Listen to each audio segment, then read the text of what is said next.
ادا فریدۃ فیما سوا، ایک نفل کا ثواب ایک فرض کے برابر اس مہینے میں کر دیا جاتا ہے. ومن ادا فریدۃ کان کمن ادا 70 فریدۃ فیما سوا، اور اگر کوئی ایک فرض ادا کرتا ہے تو اس کو 70 فرائض کا ثواب ملتا ہے. اس قدر نیکیوں کا اجر بڑھا دیا جاتا ہے، ان کی قیمت بڑھا دی جاتی ہے اس مہینے میں. اور پھر ارشاد فرمایا وَهُوَ شَهْرُ الصَّبْرِ، یہ صبر کا مہینہ ہے. ہونے کے باوجود بھی انسان تناول نہیں کرتا. ٹھنڈا میٹھا مشروب میسر ہے اور زبان کانٹا بن گئی، حلق خشک ہو گیا، لیکن اس کے باوجود بھی ایک گھونٹ حلق سے نیچے اتارنے کا روادار نہیں ہوتا. وضو کرتے بھی احتیاط کرتا ہے کوئی قطرہ آب حلق سے نیچے نہ ٹپک جائے. تو یہ صبر سکھاتا ہے. جب ہو بھی تو انسان اس سے گریز کرے، تو جب ہوگا نہیں تو پھر انسان صبر کا عادی بن جاتا ہے. تو یہ صبر کی عادت ڈالتا ہے. یہ شہر الصبر ہے. پھر فرمایا والصبر ثوابہ الجنہ، اور سنو صبر کا ثواب جنت ہے. جو شخص صابر ہوتا ہے اس کا صلہ جنت کی صورت میں عطا کیا جائے گا.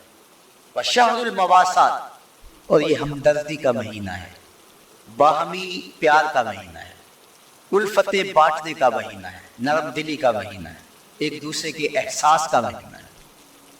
جب کوئی شخص بھوک اور پیاس کاٹتا ہے تو اس کو پھر محسوس ہوتا ہے، بالخصوص عمرا، کہ بھوک کیا بلا ہوتی ہے.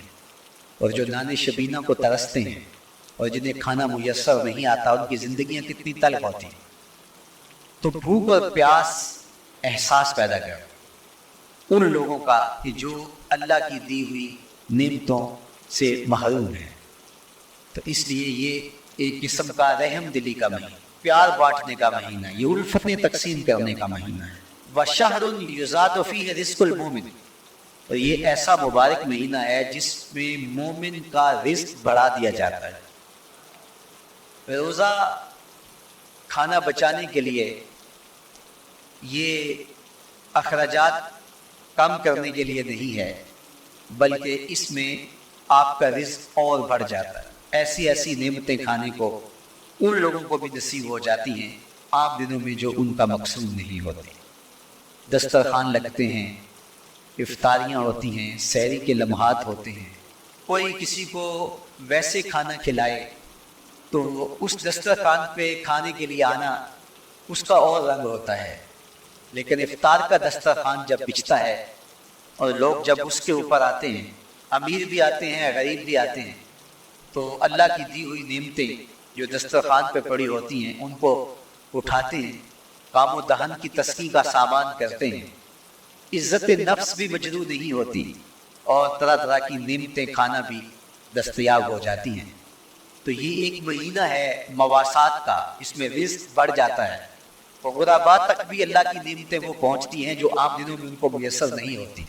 اور عمرا بھی نعمتوں کا لطف لیتے ہیں، نعمتوں کا مزہ انہیں آتا ہے، اس لیے کہ بھوک کاٹنے کے بعد جب ان کو نعمت میسر آتی ہے تو پھر انہیں احساس ہوتا ہے.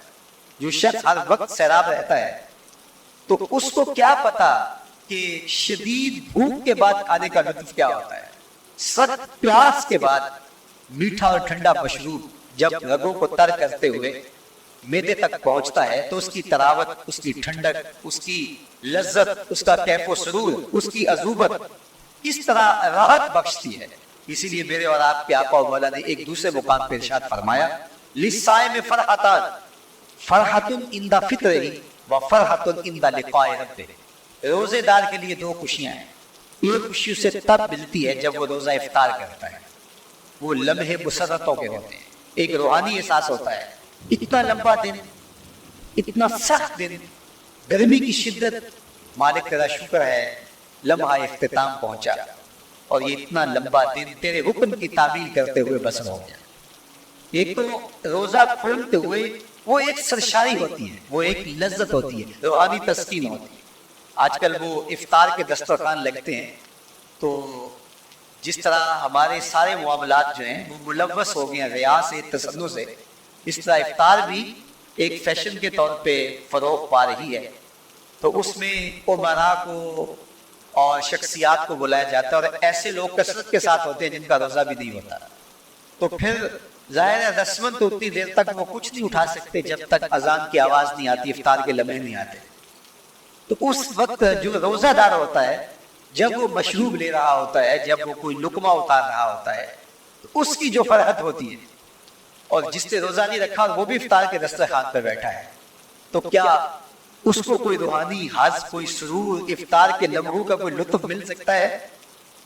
وہ بیچارہ کتنا بے چین ہوتا ہوگا کہ یہ شخص ہے، کمزور ہے، سارا دن مزدوری کر کے آیا ہے، اور اس کا بھی تو سارا دن گزر گیا بھوک اور پیاس سے، اور میں صحت مند ہوں اور سارا دن ٹھنڈے ماحول میں رہا ہوں اور مجھے توفیق نہیں ملی، تو وہ گھونٹ کتنے مشکل اس کے لیے ہوتے ہوں گے۔ اور روزہ دار کے لیے کس قدر وہ آسودہ بخش لمحے ہوتے ہیں کہ جب اس کو یہ مسرت ہو رہی ہوتی ہے کہ مالک تیرا شکر، گرم موسم، زبان کاٹا، حالت خشک، اور تو نے تکمیل تک لمحے پہنچائے اور میرا دن خیریت سے گزر گیا، تو وہ اس کے لیے ایک خوشی کا لمحہ، روحانی مسرت کی کیفیت۔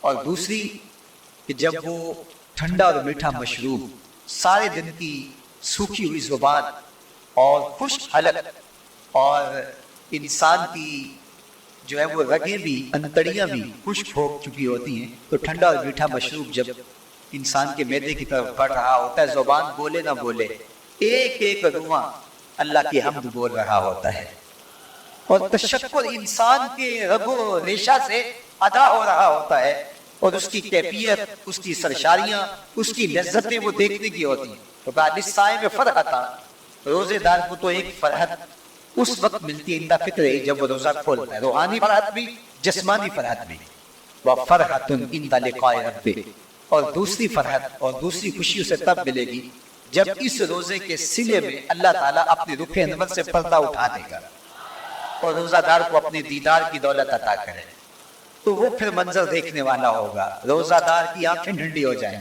اصل افطار تو وہ ہوگی نا، اللہ اکبر، اصل تو شربت دیدار ملے گا جو روح کی پیاس بجھا دے گا، جو من کی بھوک مٹا دے گا۔ تو کہا للصائم فرحتان، فرحۃ عند فطرہ وفرحۃ عند لقاء ربہ، روزہ دار کے لیے دو خوشیاں ہیں، ایک خوشی وہ ہے جب اس کے جسم کی پیاس بجھتی ہے، اور ایک خوشی تب ملے گی جب روح کی بھوک مٹے گی، جب من کی پیاس بجھے گی، اور پھر وہ سرشاریوں کے عالم میں دیکھتا ہی چلا جائے گا، اور وہ سیراب ہی نہیں ہو پائے گا کہ میں ان دو آنکھوں سے دیکھ رہا ہوں، کاش کے لولو دے بڑ لک لک چشمہ، ایک کھولا دے ایک کجا ہو۔ وہ اس آرزو میں ہوگا کہ میرا رواں رواں آنکھ بن جائے اور میں اس دیدار سے فیضیاب ہوتا چلا جاؤں۔ تو وہ کیا لمحے ہوں گے، وہ کیا گھڑیاں ہوں گی، وہ کیا ساعتیں ہوں گی، کوئی لفظ نہیں ہے جن لفظوں میں ان حقیقتوں کو بیان کیا جا سکے، اس لیے کہ وہ منظر ہی وراء الورا ہوگا۔ کہ روزہ دار کو فرحت ملتی ہے جب وہ روزہ کھولتا ہے، فرمایا وَشَهْرٌ يُزَادُ فِيهِ رِزْقُ الْمُؤْمِنِ، اس میں مومن کا رزق بڑھا دیا جاتا ہے۔ وَمَنْ فَطَّرَ فِيهِ صَائِمًا كَانَ مَغْفِرَةً لِذُنُوبِهِ، جس نے روزہ دار کا روزہ افطار کروایا، اللہ کے محبوب فرماتے ہیں کہ ایک تو خود روزہ رکھا، اور دوسری سعادت یہ ہے کہ ماہ سیام میں روزہ دار کا روزہ افطار کروایا۔ آپ شریعت بیضا کو بنظر عمیق مطالعہ کر کے دیکھیں، ماہ سیام میں بہت زیادہ اس بات پہ زور دیا گیا ہے کہ روزہ افطار کرواؤ، اپنے گھر میں بیٹھ کر کے روزہ افطار کر لینا